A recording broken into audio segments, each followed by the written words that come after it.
big reputation as a country. We have built friends. Some friends told me, how much do you want to pay? I said, I'm not ready to pay more than 20 million. They said, bring 10 million, we will give you the plane.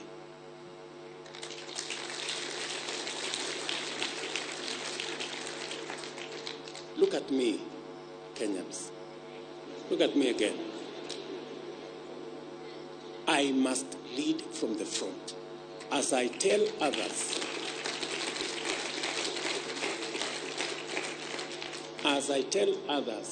to tighten up their belt, mine must be where to begin. So relax, you know, and the debate must end because I am that responsible. And it is going to be that way.